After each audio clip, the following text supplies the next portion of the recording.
Still, one of the biggest issues we see on trailers, from utility trailers all the way up to travel trailers, is brake issue, brake problems. They will try to tell you that they need some help. The brakes will tell you, they'll give you signs, but you just have to stop and listen every once in a while. When it comes to potential brake problem, or if you have something going on, many times the brake will have a smell to it. You may feel something while towing, but a lot of the times you will hear noises. So it will give you some telltale signs. Like I've said before, the trailer never lies. It's going to tell you, hey, I need some maintenance. Usually it will give you warning signs before you have that catastrophic failure or breakdown. But many times we just get in the mode of where we're going. We don't worry about it, and until it's too late, until we've lost a hub or something like that. So when you do your walk around, when you do your annual maintenance, or maybe you're doing it a couple times a year, depending on how many times you pull, there's a few things you can do to take a listen. We did have a viewer comment. He's experiencing the issue we're going to talk about today. This is something we see on a semi-regular basis, and we're going to talk about what it sounds like, what to look for if you hear that, and how important it is to go ahead and give that some attention if you do hear what we're going to talk about today. There's a couple ways you can check for this, what we would call brake clicking. It's going to be a clicking sound. It's going to sound like the 3 of spades in the rear wheel of your Schwinn bicycle. It just sounds like something in the spoke, just clicking over and over and over again. The ways you can hear that, one way is to simply jack your unit up tire by tire and spin it. All you should hear is just maybe a little bit of friction on your brake shoes. If you're running a brake setup, if you have a hydraulic disc, it won't be quite as much. You may still hear a little bit of contact, but that's really all you want to hear. You don't want to hear any grinding noise, any vibration. If it's grinding or vibration, it's likely going to be a bearing issue. But if you spin this and you hear just a click, click, click, click, like you would have on your bicycle when we were kids, if you've never put a spoke in your bicycle, or if you never put a card in the spoke of your bicycle, go out and do that so you know what to listen for, because it sounds almost identical to it. It's cool on a bicycle. It's not cool on your trailer or your travel trailer. So that's a simple way to do it. Just roll that, check every wheel. Another way you can do it is if you have, maybe a space, a parking lot or something, you can actually just tow the vehicle really slow without engaging the brakes. Maybe have someone stand or walk near the trailer in a safe manner and listen for it. And it will be clicking when the brakes are not engaged. You shouldn't hear any type of clicking noise. The only thing you should hear is just a little bit of friction on your properly adjusted brake shoes. If you don't know how to adjust those brake shoes, be sure to watch a video that we'll leave in the link description below on how to properly adjust your brake shoes. So once you've checked all of these, if you do hear that clicking noise, here's how important that is. In my opinion, it's not safe to pull at that. It needs to be torn down completely and addressed. We're going to look at one that's already torn down to show you what causes the clicking and what the repair is to correct that clicking sound. If you don't already know, we do have our Patreon up and rolling. It is new to us, it is new to you. We're still trying to figure out all the ins and outs, but it is going, and the purpose behind that is to try to better serve you. You can support us, and we greatly appreciate that.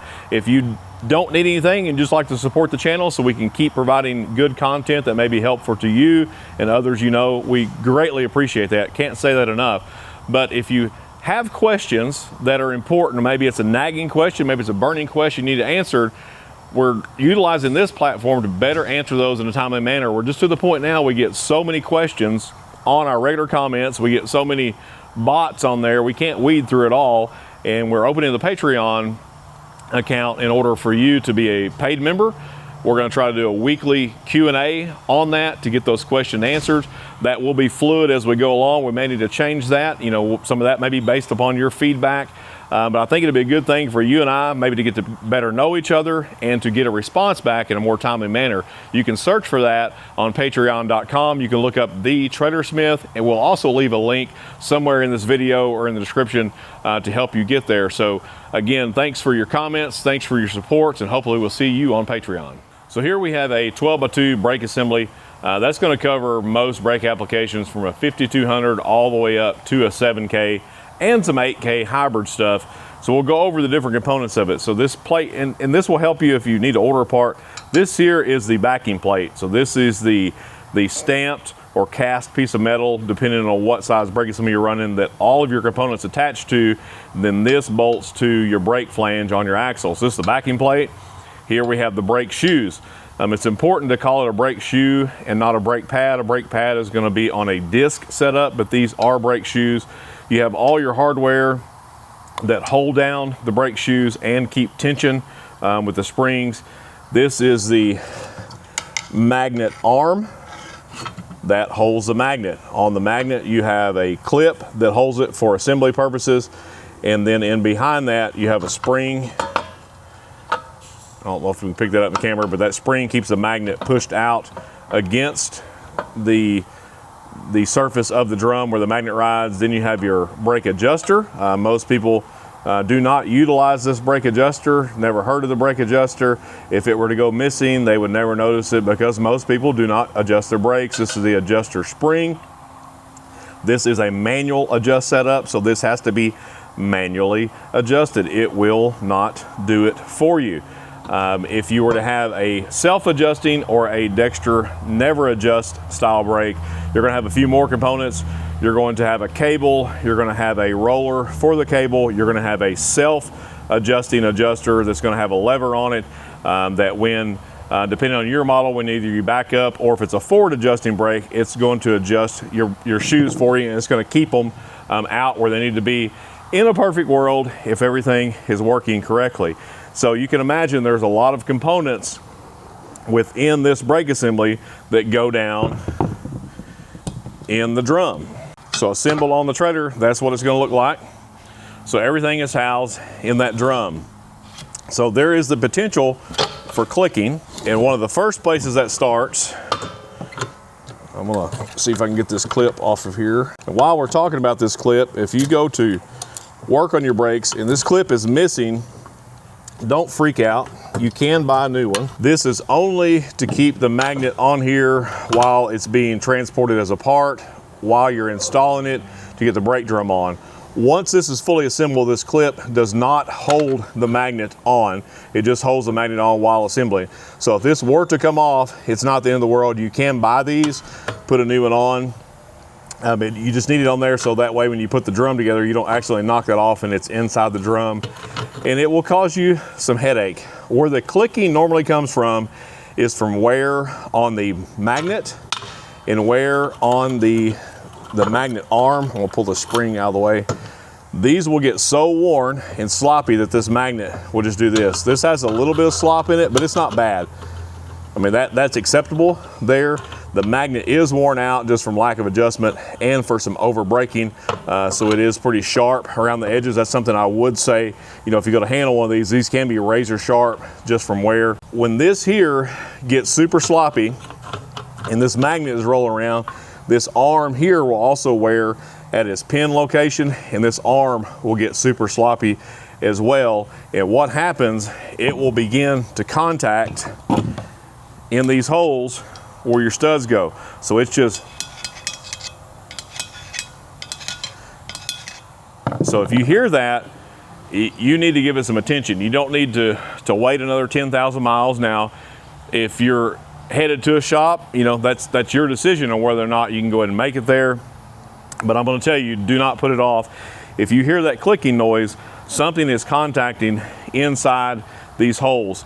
Likely it is the magnet, it is the arm, but if you have a self-adjusting system, there are some other components, and if those are not properly maintained, if they get a bunch of road grime and crap on them, sometimes those will come apart and we will see either the adjuster come out, we'll see the lever or the spring come out, and it is bound up and it is catching in here. And that brake assembly is trying to tell you, I'm fixing to give it up. So you need to tear me down. Likely you're going to need to replace me, but at the very minimum, you're going to need to put eyes on me. That's why I believe it's so important. That's why I'm not a fan of the, of the never of this or never of that, because we get in that mentality, we never have to do nothing. No, I'm still a fan of minimum one time a year opening this up. I don't care if you have, brake shoes, brake pads, bearings that say you only got to replace them or maintain them every 5 years. That's fine in a perfect world, but if you don't know, you don't know. So for peace of mind, If you're like me and not a gambler, I'm going to open this up. At the very least, I'm going to open it up.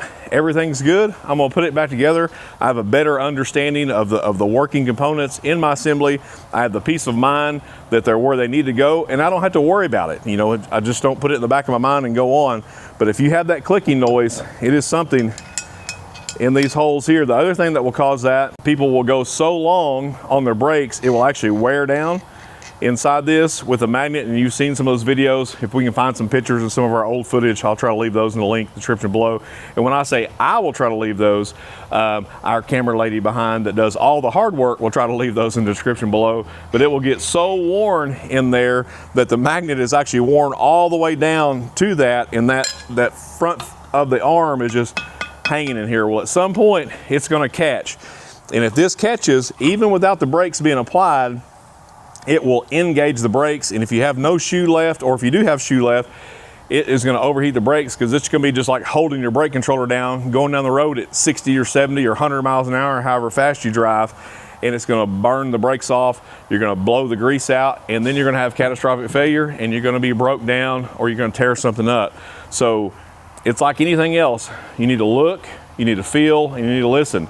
Use what we have in order to listen to our trailers, because like I said, they're not going to lie to you. They're going to try to give you warning before they fall apart.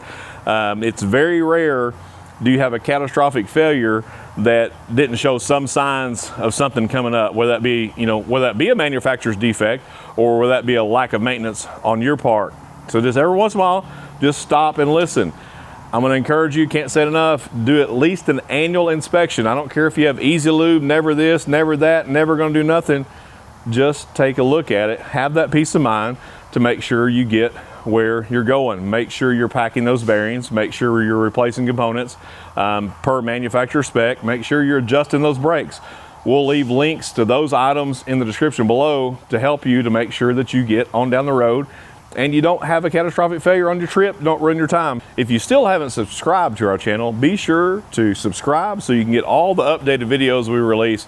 Give us a thumbs up. If you have a comment or you want to share your experience, be sure to leave those in the comments below. With that being said, listen for the click, listen for the signs, tighten the lug nuts, and we will see you down the road.